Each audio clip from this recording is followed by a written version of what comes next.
ఖమ్మం జిల్లా సత్తుపల్లి మండలం సిద్ధారం గ్రామంలో చేపల చెరువు సొసైటీ ఎన్నికలు వాడివేడిగా జరిగాయి. సిద్ధారం గ్రామంలో 2 చెరువులకు గాను ఎన్నికలు నిర్వహించడం జరిగింది. ఎన్నికల అధికారులు ఎస్కే మౌలానా, ఎన్నికల అధికారి సీనియర్ ఇన్స్పెక్టర్ వారికి సహాయకులుగా రవి కుమార్, అసిస్టెంట్ రిజిస్టర్ మరియు రవి జూనియర్ ఇన్స్పెక్టర్ ఆధ్వర్యంలో ఎన్నికలు నిర్వహించారు.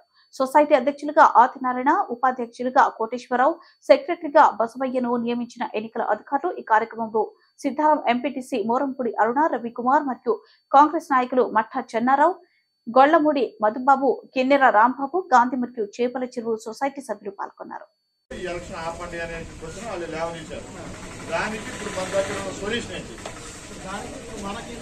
ఎలక్షన్ అథారిటీ నాకు 30 మంది సభ్యులు దీని ప్రకారం ఈ వచ్చాం. ఈరోజు ఫస్ట్ అటెండెన్స్ చూసుకుంటాం, కోరం ఉందో చూసుకుంటాం. కోరం ఉందంటే నెక్స్ట్ ప్రాసెస్ చేస్తాం. నామినేషన్స్ 9 ఉన్నాయి, 9 వేస్తాం. ప్రొసీజర్ ప్రకారం వెళ్ళిపోతాం. లేదు వాళ్ళు నామినేషన్స్ చేయక వాళ్ళు కోరం లేదనుకోండి, వాయిదా వేస్తే మళ్ళీ ఏడీ గారు ఏం చేస్తారంటే టీఏసీ ఎవరైనా టీఏసీని అపాయింట్ చేస్తారు. ఆయన ప్రశ్నించాక ఆయన వస్తారు. ఇప్పుడు ఆయన చూసుకుంటే సంఘ వ్యవహారాలు కమిటీ పోయి ఆయన వస్తారు. ఇప్పుడు సానుకూలం జరగాలంటే డోనర్ సభ్యులతో కమిటీ ఏర్పరచుకుని మనం అప్లికేషన్ తీసుకుని వాళ్ళ అప్లికేషన్ పంపిస్తే కొంతమంది జాయిన్ చేసుకోవాలి.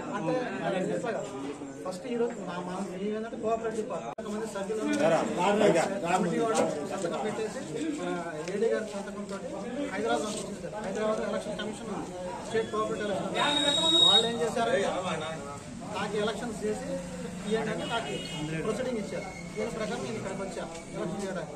ఈ 31 మందిలో 9 మంది డైరెక్టర్లు, ఆ 9 మంది డైరెక్టర్ల నుంచి ఒక ప్రెసిడెంట్, ఒక వైస్ ప్రెసిడెంట్, ఒక కార్యదర్శి. తర్వాత మీరు కొత్త సభ్యులు కావాలంటే మీరు కమిటీకి అప్లికేషన్ కమిటీ వాళ్ళు ఏం చేస్తారంటే జనరల్ వాళ్ళు తీర్మానం చేస్తారు. ఎంతమంది చనిపోయారు, వాళ్ళ ప్లేస్ వాళ్ళ వారసులు కానీ వేరే కొత్త సభ్యులు కానీ చేసి దాని ప్రకారం మనకి చెరువు ఉంది. చెరువులో ఫర్ ఎగ్జాంపుల్ మీరు ఎంత ఉంది అన్నది ఏడీ గారి దగ్గర కొంత రికార్డు ఉంటుంది వాళ్ళ దగ్గర. దాని ప్రకారం ఎంతమంది సభ్యులు ఎలిజిబుల్లో వాళ్ళు చెప్తారు, ఇంతమంది సభ్యులు అర్హత ఉందని. దాని ప్రకారం మీరు కమిటీ తీర్మానం చేసి ఏడీ గారికి పంపిస్తే ఏడీ గారు ఏం చేస్తారంటే ఆయన ఒక డిస్ట్రిక్ట్ లెవెల్ కమిటీ ఉంది.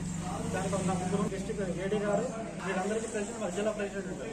వాళ్ళు ఏం చేస్తారంటే ఒక రోజు టైం ఇచ్చి ఆ రోజు వీడియోగ్రఫీ చేస్తారు. ఆ రోజు వీళ్ళు వచ్చినప్పుడు వీళ్ళకి ఏంటంటే టెస్ట్ పెడతారు. వల వేయడం, ఈదడం, తప్ప బల అల్లడం, వాళ్ళకి సంబంధించిన టెస్ట్ ఉంటుంది కదా, ఆ టెస్ట్ పెట్టి దాంట్లో నుంచి అర్హత ఎవరైతే టెస్ట్ పాస్ అవుతారో వాళ్ళకి కొత్త సభ్యత్వం వాళ్ళు ఇస్తారు. ఇదంతా ప్రాసెస్ చేసి